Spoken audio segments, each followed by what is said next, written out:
Hi hello once again welcome back to our channel c&svlog. അപ്പോൾ കുറച്ച് പേര് എൻ്റെ ക്രാഫ്റ്റ് മെറ്റീരിയൽസൊക്കെ കാണിക്കുമെന്ന് ചോദിച്ചിട്ടുണ്ടായിരുന്നു. ഇന്നത്തെ വീഡിയോ അതാണ് കേട്ടോ. ഒരുപാട് മെറ്റീരിയൽസ് ഒന്നുമില്ല, പക്ഷേ നമുക്ക് ക്രാഫ്റ്റും ആർട്ടൊക്കെ ചെയ്യാനായിട്ട് അത്യാവശ്യം വേണ്ട കുറച്ച് കാര്യങ്ങളാണ് കേട്ടോ എൻ്റെ കയ്യിലുള്ളത്. അപ്പോൾ അതെന്തൊക്കെയാണെന്നുള്ളത് നിങ്ങൾക്ക് കാണിച്ചു തരാം. അപ്പോൾ ആദ്യം ഞാൻ കാണിക്കുന്നത് എൻ്റെ കയ്യിലുള്ള കുറച്ച് പെയിൻറ്റാണ്. അപ്പോൾ നമുക്ക് ഏറ്റവും ആവശ്യമായിട്ടുള്ളൊരു കാര്യമാണ് പെയിൻറ്റ് എന്ന് പറയുന്നത്. ഞാൻ മിക്കവാറും അക്രിലിക് പെയിൻറ്റ് തന്നെയാണ് എടുക്കാറ്. ഇപ്പോൾ ഇത്രയും കളറാണ് ഇപ്പോൾ എൻ്റെ കയ്യിലുള്ളത്. പിന്നെ ഇതുപോലെ കുറച്ച് പെയിൻറ്റ് ബ്രഷൊക്കെ ഉണ്ട്. ബ്രഷൊക്കെ ഇപ്പോൾ ഒരു വരിവായിട്ടുണ്ട്. എനിക്കൊരു പുതിയ സെറ്റ് വാങ്ങണമെന്നുണ്ട്. നമുക്കിങ്ങനെ പല സൈസിലുള്ളത് ഒരുമിച്ചൊരു സെറ്റായിട്ട് കിട്ടുമല്ലോ. അപ്പോൾ അങ്ങനെ വാങ്ങണമെന്ന് ആഗ്രഹമൊക്കെ ഉണ്ട്, പക്ഷെ പറ്റിയിട്ടില്ല. വാങ്ങണം. ഇപ്പോൾ എന്തായാലും ഇതൊക്കെ വെച്ച് അങ്ങ് അഡ്ജസ്റ്റ് ചെയ്ത് പോവാം കേട്ടോ.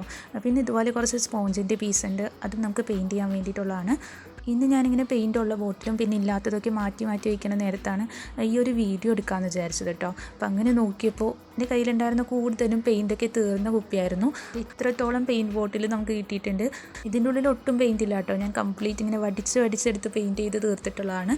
അത് നമ്മൾ ഒരു സൈഡിലേക്ക് മാറ്റി വയ്ക്കുന്നുണ്ട്. നമുക്കിത് വെച്ചിട്ട് ഇനി ക്രാഫ്റ്റൊക്കെ ചെയ്യാം കേട്ടോ. പിന്നെ നമ്മുടെ വർക്കിനൊക്കെ ഒരു ആൻറ്റീക്ക് ലുക്ക് കൊടുക്കാൻ വേണ്ടിയിട്ട് നമ്മൾ മെറ്റാലിക് കളേഴ്സ് യൂസ് ചെയ്യാറുണ്ട്. അപ്പോൾ അങ്ങനെ ഒരു 4 കളേഴ്സ് എൻ്റെ കയ്യിലുണ്ട് കേട്ടോ. ഇതിങ്ങനെ തന്നെ 4 എണ്ണത്തിൻ്റെ ഒരു സെറ്റായിട്ട് വാങ്ങിയതാണ്. അപ്പോൾ സിൽവർ, ഗോൾഡൻ, പിന്നെ ബ്രോൺസ്, കോപ്പർ, ഈ 4 കളേഴ്സാണ് ഉള്ളത്. ഞാൻ കൂടുതലും മെറ്റാലിക് കോപ്പറാണ് എടുക്കാറ്. പിന്നെ നമുക്ക് ക്രാഫ്റ്റ് ചെയ്യാനായിട്ട് ഏറ്റവും ആവശ്യമുള്ളൊരു കാര്യമാണ് കത്രിക. ഈ ഒരു കത്രിക വെച്ചിട്ടാണ് ഞാനെൻ്റെ എല്ലാ ക്രാഫ്റ്റും ചെയ്യാറുള്ളത്. പിന്നെ പെൻസിൽ, സ്കെയില്, ഷാർപ്നർ, ഇറേസർ, പിന്നെ ഒരു കോമ്പസ്. ഇതൊക്കെ എന്തിനാണ് കാണിക്കണമെന്ന് ചോദിക്കരുത്. കാര്യം ഞാൻ ക്രാഫ്റ്റും ആർട്ടൊക്കെ ചെയ്യാൻ വേണ്ടിയിട്ട് എടുക്കുന്ന മെറ്റീരിയൽസ് ആണല്ലോ കാണിക്കണേ. അപ്പോൾ കൂടുതലും നമ്മൾ യൂസ് ചെയ്യുന്ന കാര്യങ്ങളാണ് സ്കെയില്, പെൻസിൽ, അതുപോലെ ഈ കോമ്പസൊക്കെ. അപ്പോൾ അതുകൊണ്ട് കാണിക്കുന്നതാണ് കേട്ടോ. പിന്നെ ഈ ഒരു പൗച്ചിൽ എന്താണെന്ന് വെച്ചാൽ എൻ്റെ കുറച്ച് കളർ പെൻസിൽസും സ്കെച്ച് പെന്നും പിന്നെ ക്രയോൺസൊക്കെയാണ് കേട്ടോ. അപ്പോൾ പൗച്ചിൽ എടുത്ത് വെച്ചേക്കണമെന്ന് വെച്ചാൽ കുഞ്ഞപ്പം വരുമ്പോൾ ഓരോ സ്ഥലത്തായിട്ട് ഇങ്ങനെ പോകും. അപ്പോൾ നമ്മൾ എടുത്ത് വെച്ചേക്കുന്ന ആ ഒരു കവറിൽ തന്നെ സംഭവം ഒന്നും ഉണ്ടാവില്ല. അവിടെ ഇവിടെയൊക്കെ ആയിട്ട് അവൻ ഇട്ടിട്ടുണ്ടാവും. പിന്നെ ഞാൻ പെറുക്കിയെടുത്ത് ഈ ഒരു പൗച്ചിലാക്കി വെച്ചതാണ്. ഇതിലിപ്പോൾ കുറച്ചൊന്നും കാണുന്നില്ല.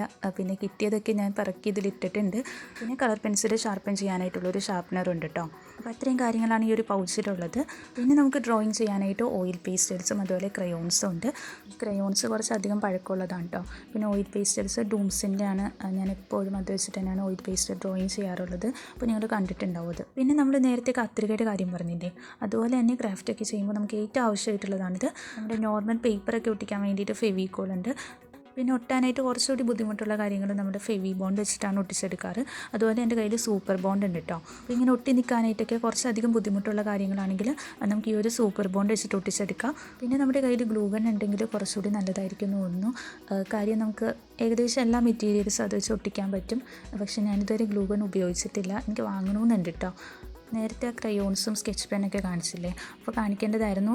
ഇതുപോലൊരു സ്കെച്ച് പെൻ്റെ പാക്കറ്റ് കൂടിയുണ്ട്, പക്ഷേ അതിലും 1-2 മിസ്സിങ് ആണ്. പിന്നെ മാർക്കർ പെന്നാണ്, ബ്ലാക്ക് കളറാണ് കൂടുതലും എടുക്കാറുള്ളത്. എൻ്റെ കയ്യിലിപ്പോൾ ആകെ 2 കളറിലെ മാർക്കർ മാത്രമേ ഉള്ളൂ കേട്ടോ. പിന്നെ നമുക്ക് കാർഡ്ബോർഡ് പീസൊക്കെ മുറിക്കാൻ വേണ്ടിയിട്ട് ഇതുപോലൊരു ബ്ലേഡ് ഉണ്ട്. അപ്പോൾ കത്രിക വെച്ചിട്ട് എല്ലാം കട്ട് ചെയ്തെടുക്കാൻ പറ്റുമെന്ന് തോന്നുന്നില്ല.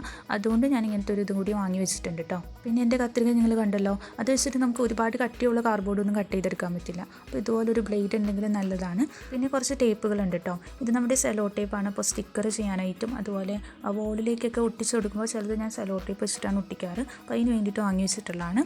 2 ചെറുതും പിന്നെ ഒരു വലുതും ഉണ്ട് കേട്ടോ. പിന്നെ ഒരു ഡബിൾ സൈഡ് ടേപ്പ് ഉണ്ട്. അപ്പോൾ നമ്മൾ ചെയ്തിട്ടുള്ള ക്രാഫ്റ്റ് വർക്ക്സ് വോളിലേക്ക് സ്റ്റിക്ക് ചെയ്യാൻ വേണ്ടിയിട്ട് എടുക്കും. അതുപോലെ ഇടയ്ക്കൊക്കെ നമ്മൾ ക്രാഫ്റ്റ് ചെയ്യാനായിട്ടും ഈ ഒരു ഡബിൾ സൈഡ് ടേപ്പ് എടുക്കാറുണ്ട് കേട്ടോ. പിന്നെ ഉള്ളതൊരു ഫ്ലോറൽ ടേപ്പാണ്. അപ്പോൾ നമ്മൾ ഫ്ലവേഴ്സൊക്കെ ചെയ്യുമ്പോൾ അതിൻ്റെ സ്റ്റെമ്മിലൊക്കെ വെച്ച് കൊടുക്കാൻ വേണ്ടിയിട്ടുള്ളതാണ്. ഈ ഫ്ലോറൽ ടേപ്പിനെ തന്നെ നമ്മൾ ഗ്രീൻ ടേപ്പ് എന്നും പറയാറുണ്ട്. പിന്നെ നമ്മൾ പെയിൻറ്റിങ്ങും ഡ്രോയിങ് ഒക്കെ ചെയ്യുമ്പോൾ അതിൻ്റെ സൈഡിലൊക്കെ ഒട്ടിച്ച് കൊടുക്കുന്ന മാസ്കിംഗ് ടേപ്പ്. അതൊരു 4 ഒരുമിച്ച് ഞാൻ വാങ്ങിയിട്ടുള്ളതാണ്. ഒന്ന് മാത്രമേ എടുത്തിട്ടുള്ളൂ, അതും കഴിഞ്ഞിട്ടില്ല. ഒരുപാട് പെയിൻറ്റിങ്സ് ഒക്കെ ഞാൻ ചെയ്തായിരുന്നു. അതിൻ്റെ വിഡ്ത്ത് കുറച്ചിട്ടാണ് കേട്ടോ യൂസ് ചെയ്യണത്. പിന്നെ ഞാനൊരു ബ്രൗൺ ടേപ്പ് വാങ്ങി വെച്ചിട്ടുണ്ട്. അപ്പോൾ അത് നമുക്ക് പാക്കിങ്ങിനൊക്കെ യൂസ് ചെയ്യാൻ വേണ്ടിയിട്ടുള്ളതാണ്. പിന്നെ ഒരുമിക്ക ക്രാഫ്റ്റ് ചെയ്യുമ്പോഴും ഞാൻ എടുക്കുന്ന ഒരു കാര്യമാണ് ടിഷ്യൂ പേപ്പർ. ഇതിപ്പോൾ 15 രൂപയുടെ പാക്കറ്റാണ് കേട്ടോ. അപ്പോൾ നമുക്ക് ടോയ്ലറ്റ് ടിഷ്യൂ കിട്ടും, അല്ലെങ്കിൽ ഹാൻഡ് ടിഷ്യൂ കിട്ടും. ഏത് വാങ്ങിയാലും കുഴപ്പമില്ല, നമുക്ക് ആ ഒരു എഫക്റ്റ് കറക്റ്റ് ഏകദേശം സെയിം ആയിട്ട് തന്നെയാണ് വരിക. അപ്പോൾ അങ്ങനെ നമ്മളൊരു പാക്കറ്റ് ടിഷ്യൂ പേപ്പർ വാങ്ങി വെച്ചിട്ടുണ്ട്. പിന്നെ എൻ്റെ കയ്യിലുള്ളൊരു സംഭവം എന്ന് വെച്ചാൽ ഫെവിക്രൈലിൻ്റെ മൗൾഡഡ് ക്ലേ ആണ്. അപ്പോൾ അതും ഒരു സെറ്റായിട്ടാണ് വാങ്ങിയത്. ഈ ക്ലേ വെച്ചിട്ടുള്ള ഒരുപാട് ക്രാഫ്റ്റ് നമ്മൾ ഓൾറെഡി അപ്ലോഡ് ചെയ്തിട്ടുണ്ട് കേട്ടോ. അങ്ങനെ ഒരു ക്രാഫ്റ്റ് ചെയ്ത് ബാക്കി വന്ന പീസ് ഇങ്ങനെ എടുത്ത് വെച്ചതാണ്.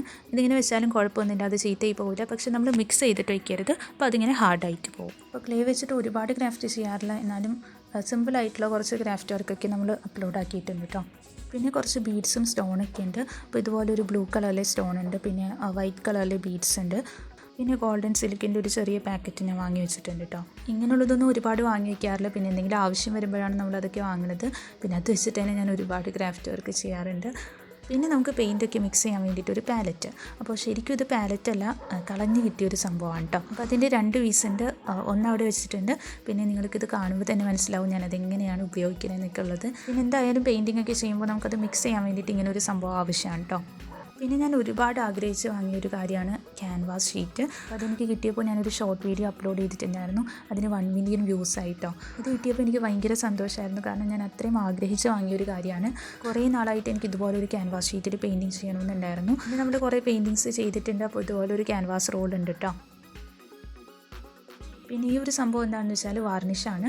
അപ്പോൾ നമ്മൾ പെയിൻറ്റിംഗ് ഒക്കെ ചെയ്യുമ്പോൾ അതിനൊരു ഷൈനിങ് തോന്നാനായിട്ട് നിങ്ങൾക്ക് ഇതുപോലെ വാർണിഷ് അടിച്ചു കൊടുക്കുക. അതുപോലെ ലീഫിലായിട്ട് പെയിൻറ്റിങ് ചെയ്യുമ്പോൾ അല്ലെങ്കിൽ ക്ലേ വെച്ചിട്ട് വർക്കൊക്കെ ചെയ്യുമ്പോൾ അതിന് മുകളിലായിട്ട് വാർണിഷ് അടിച്ചു കൊടുത്താൽ കുറച്ചധികം നാൾ അത് അങ്ങനെ തന്നെ നിൽക്കും. പിന്നെ കാണാനായിട്ട് കുറച്ചുകൂടി ഭംഗിയായിരിക്കും. ഇതിപ്പോൾ സ്പ്രേ ചെയ്ത് കൊടുക്കുന്നതാണ് കേട്ടോ. അല്ലാതെ തന്നെ നമുക്ക് പെയിൻറ്റ് ബ്രഷ് വെച്ചിട്ട് അപ്ലൈ ചെയ്ത് കൊടുക്കാൻ പറ്റുന്ന വാർണിഷും ഉണ്ട്. അപ്പോൾ അത് ഒന്ന് കയ്യിലുണ്ടെങ്കിൽ നല്ലതായിരിക്കും. പിന്നെ ഇത് നമ്മുടെ വോൾപുട്ടിയാണ്. അപ്പോൾ ക്ലേ പോലെ തന്നെ ഞാൻ ഉപയോഗിക്കുന്ന ഒരു കാര്യമാണ് വോൾപുട്ടി എന്ന് പറയുന്നത്.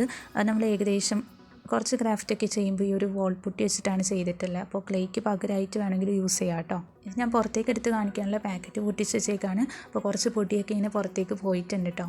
പിന്നെ കുറച്ച് കളർ പേപ്പർ ഉണ്ട്. അപ്പോൾ അതും ഒരു ബണ്ടിലായിട്ട് വാങ്ങണമെന്നുണ്ട് കേട്ടോ. കാര്യം ഞാൻ കൂടുതലും കളർ പേപ്പർ വെച്ചിട്ട് ക്രാഫ്റ്റൊക്കെ ചെയ്യാറുള്ളതാണ്. അപ്പോൾ നമ്മുടെ പേപ്പർ പെട്ടെന്ന് തീർന്നു പോകും. അപ്പോൾ ഒരു ബണ്ടിലായിട്ട് വാങ്ങി വയ്ക്കുകയാണെങ്കിൽ എപ്പോഴും വാങ്ങേണ്ടി വരില്ല.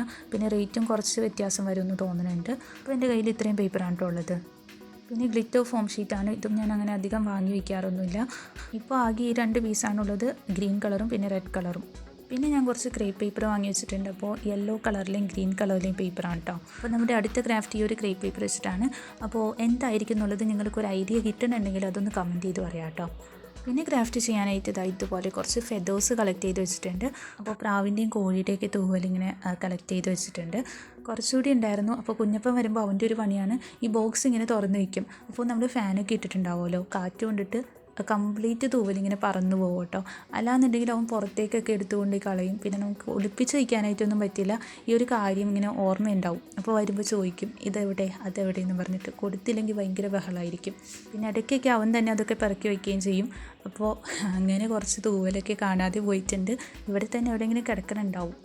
പിന്നെ ഞാൻ കുറച്ച് OHP ഷീറ്റ് വാങ്ങി വെച്ചിട്ടുണ്ട്. അപ്പോൾ നമുക്ക് ഡ്രോയിങ് ചെയ്യാനായിട്ടാണെങ്കിലും അതുപോലെ എന്തെങ്കിലും ഫ്രെയിം ചെയ്യാനായിട്ടാണെങ്കിലും ഈ ഒരു ഷീറ്റ് ഞാൻ എടുക്കാറുണ്ട് കേട്ടോ. അപ്പോൾ ഇത്രയൊക്കെയാണ് ക്രാഫ്റ്റും ആർട്ടൊക്കെ ചെയ്യാനായിട്ട് എൻ്റെ കയ്യിലുള്ള മെറ്റീരിയൽസ് എന്ന് പറയുന്നത്. ഇനി ഒരു വീഡിയോ ഇഷ്ടമായിട്ടുണ്ടെങ്കിൽ ഒന്ന് ലൈക്ക് ചെയ്യുക. പിന്നെ ചാനൽ സബ്സ്ക്രൈബ് ചെയ്യാത്തവരുണ്ടെങ്കിൽ ഒന്ന് സബ്സ്ക്രൈബ് ചെയ്യുക കേട്ടോ. അടുത്ത ദിവസം നമുക്കൊരു അടിപൊളി വീഡിയോ ആയിട്ടാണ്. അതുവരേക്കും Tata bye bye. Thank you for watching.